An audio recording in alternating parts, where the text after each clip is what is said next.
And look, the season is what it is, but it was an exciting watch yesterday. It was, and a little too exciting at times because of how close the game got. I made jokes all day long on Wednesday about the Commanders quarterback situation, and they said, hey, how about we just run the ball to fix that? And it worked. It worked at times. I was excited, though, to see that offensively there were some things that I felt like they had actually talked about throughout the week, whether it was Shoddy, Dak, etc., that were like, we didn't do that great last week, and they actually fixed. And it was Bobby who pointed out the Turpin touchdown was the exact same play they ran last week, where Turpin gave up on the route, and you could see Dak was visibly frustrated, like, why did you stop running? That was a wide open score. They run the exact same play, same personnel, same lineup. They go for it, and they hit it, and Kevontae Turpin, again, looks like you're wide receiver 3 for a minute. So that's exciting in and of itself. But third longest touchdown completion of his career. Yeah, and to go along with the play calling to talk about that, I thought Shoddy was in his bag for most of the day when it came to offensive play calling. I can't say that about his defensive coordinator, but offensively, I know Dak wasn't quite comfortable yesterday. He was getting beat up a lot, and he didn't seem... He was getting beat up. Yeah, he didn't seem very decisive with his throws at times. He's usually very pointed about where he's going with the ball, his progression and his reads. Seemed a little bit thrown off, and I will give that that's to be expected, though, when you're considering on the other side who you've got coaching the Commanders, somebody that was in the building for a few years. He's like, all right, this is the thing about quarterbacks when you get to this level after you've been starting for so long, that it's really difficult to fool them. Yeah. But the guys that can do it are the ones that are very comfortable with them, on the other side. And so I would think with Dan Quinn that would be part of the reason why. It has to be. And then Joe Witt is the guy who people have kind of been whispering maybe he's actually calling the plays and actually running the defense in Washington. So there's a lot of familiarity there. And Bobby Wagner, in his 50th season in the NFL, is still just as good, and he still causes all kinds of problems for opposing offenses. And that's a beat-up defense, too, that I thought wasn't going to give you much trouble, but to his credit, Dan Quinn was scheming up some great pressure. And one thing I noticed, too, as soon as Javonte Williams left the game for a minute, your pass protection broke down because Malik Davis is a great running back, too. He is not a great pass protector. He cannot pick up the blitz, and that's okay because he's not usually going to be asked to do that. But I noticed that instantly Dak had less and less time the longer Javonte was staying out there with that little bit of a shoulder issue after he murdered a dude on the field by lowering that shoulder.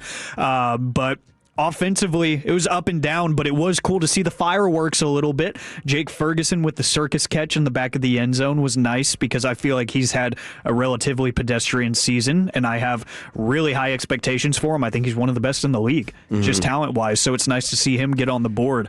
But offensively, up and down. But you lost both of them, those two, Javonte Williams and Jake Ferguson, at points during the game yesterday. Yeah. You had the big run by Bill Krosky Merritt, that brought it to within a touchdown. It ends 30-23.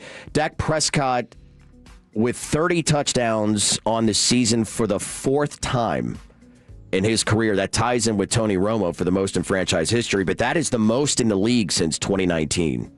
The most.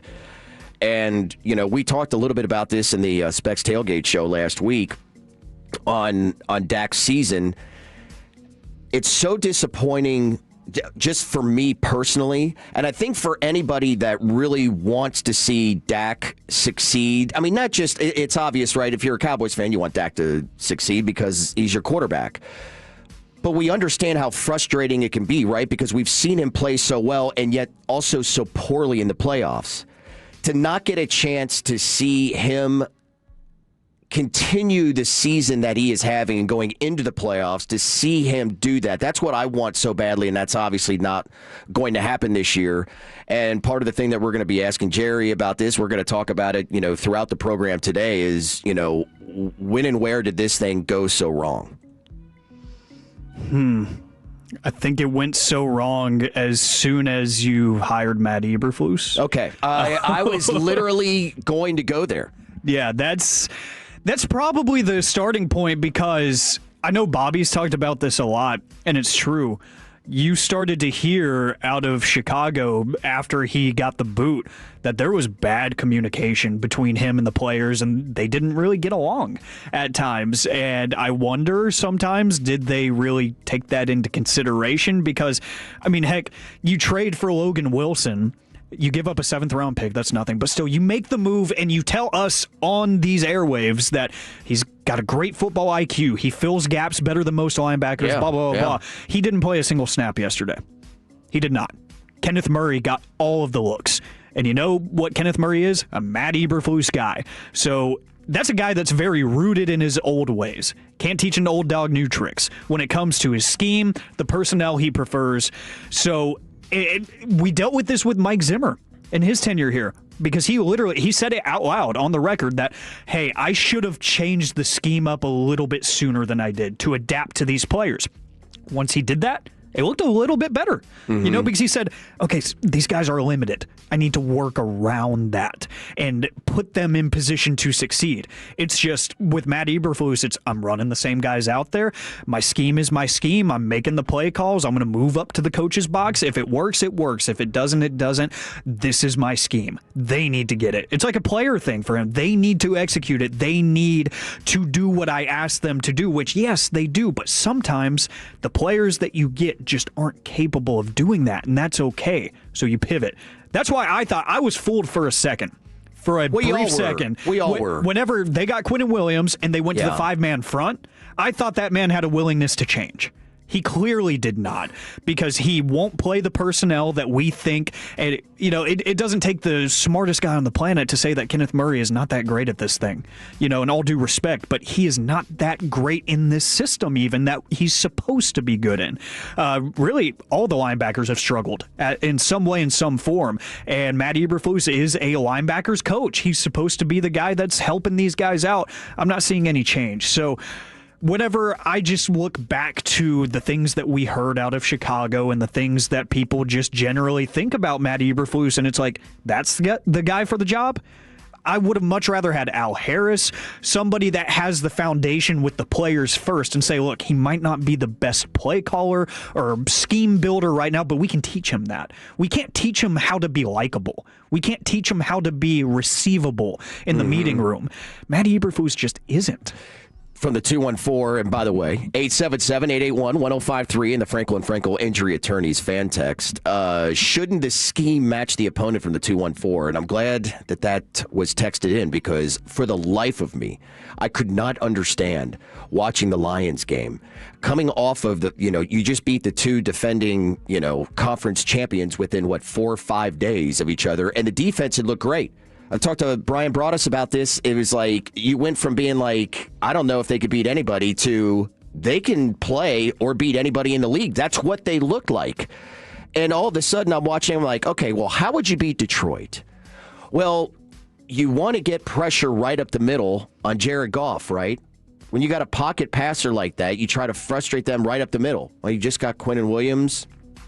And how many times did we not even see them playing nose tackles? Nobody doing, one technique. I'm just like, what? I didn't understand it. So I'm going to be in agreement there. I think coming into the season, we were all skeptical on what it was going to look like on defense. For myself, it was a little bit of the offense, and that clearly was wrong, because Dak Prescott had just a sensational year. The running back room, I thought, I'm like, what are we really doing here? And Javonte Williams was a big part of the success this year. So now I wonder, okay, is this a complete waste of a great offensive year? And can we expect the offense to be replicated next year? I think we can. And I think you've started to hear more of a willingness, too, about keeping Javonte Williams around, too, because the big ticket free agent running back is always a scary conversation just for any team. But Jerry and Steven both sound like they really want him to be back. And I still think with the way the running back market is structured, I think it's very doable in a way that would make sense. So I'd like to keep him around. And really, if you keep him around, I think the offense can look just as consistent, because I mentioned it, his blitz pickup and everything in between. I think he's just really good at zone running patterns, which Clayton Adams, the offensive coordinator, is a wizard at drawing up. So I just think it's a perfect marriage here. I don't know if he's going to find much of a better situation anywhere else.